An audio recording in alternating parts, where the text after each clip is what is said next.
महाराष्ट्रातील पूरग्रस्तांना वाढीव मदत द्या, मुख्यमंत्र्यांचं अमित शहांना निवेदन आहे। एकनाथ शिंदे आणि अजित पवार यांच्या स्वाक्षऱ्यांचं निवेदन सादर होत आहे। एनडीआरएफच्या माध्यमातून भरीव तरतूद करण्याची मागणी केली आहे।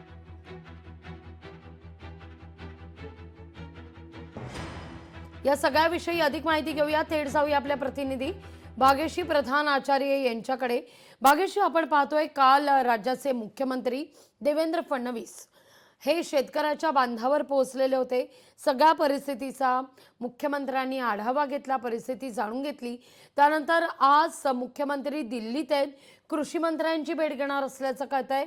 याखेरीज इतर काही निगडित मंत्र्यांची देखील भेट होईल असंही म्हटलं जात आहे। त्यामुळे भरीव मदतीची काही घोषणा होते का याकडे नजरा असतील। त्याचबरोबर महाराष्ट्रातल्या पूरग्रस्तांना वाढीव मदत द्या, मुख्यमंत्र्यांचं अमित शहांना सुद्धा निवेदन आहे। भाग्यश्री,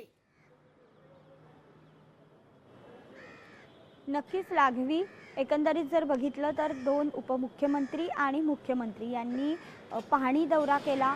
मराठवाडा असेल तसंच उत्तर महाराष्ट्र असेल, इथे पावसाने धुमाकूळ घातलेला होता। अस्मानी संकट एक प्रकारे ओढवलेलं पाहायला मिळते। हजारो हेक्टर जमीन जी आहे ती पाण्याखाली गेलेली आहे आणि शेतकऱ्यांचं अतोनात नुकसान झालेलं आहे। शेतकरी बिचारे अक्षरशः अश्रू ढाळताना पाहायला मिळतात आणि हे सगळी परिस्थिती ज्या वेळेला दोन्ही उपमुख्यमंत्री आणि मुख्यमंत्र्यांनी पाहिली, त्यानंतर त्यांना सढळ हस्ते आपण मदत करू अशा पद्धतीचं आश्वासन त्यांनी शेतकऱ्यांना दिलं। आणि आता जर आपण बघितलं तर राज्याला इतकं मोठं मदत जी आहे, आर्थिक मदत, ती करता येणार नाही आहे, कारण राज्याकडे आधीच आर्थिक परिस्थिती जी आहे ती राज्याची बिकट झालेली पाहायला मिळते। आणि त्यातच आता जर सध्या पाहिलं तर लाडकी बहीण योजना, या सगळ्या ज्या योजना सुरू आहेत त्यात देखील बऱ्यापैकी पैसा जो आहे तो जातोय। त्यामुळे आता केंद्राकडनं मदत घेण्याशिवाय पर्याय नाही आहे आणि शेतकऱ्यांना तुटपुंजी मदत करून देखील चालणार नाही, कारण शेतकऱ्यांचं जे नुकसान आहे ते लाखोवारी झालेलं आहे।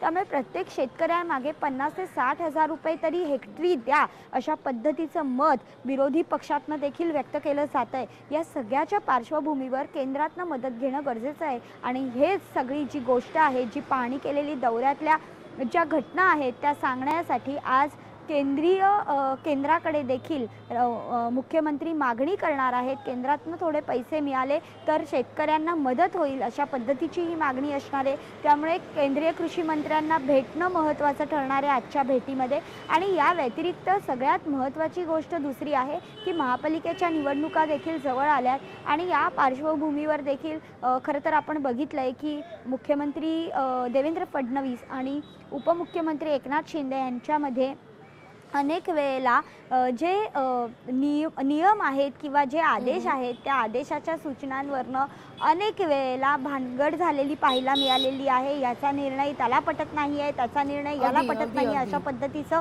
अनेकदा झालेलं पाहायला मिळालंय। आणि त्यामुळे हे देखील काही सांगणं महत्त्वाचं आहे का हे बघणं देखील महत्त्वाचं आहे। त्यामुळे एकत्र संसार म्हटल्यावर रुसवे फुगवे हे होतच असतात भाग्यश्री, पण यातून जनतेच्या वाट्याला आता काय येत आहे? नुकसानग्रस्त भागाला खरंच भरीव मदत मुख्यमंत्र्यांच्या या दिल्लीवारीनंतर मिळतेय का हे पाहणं देखील तितकंच महत्त्वाचं असेल।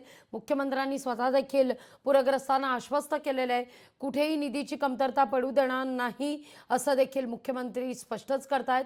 त्यामुळे अर्थातच तिथूनही दिल्लीतून देखील सकारात्मक बातमी येईल अशी अपेक्षा तुर्तास करायला हरकत नाहीये। धन्यवाद भाग्यश्री, तुम्ही दिलेल्या एकूणच सविस्तर माहिती करता।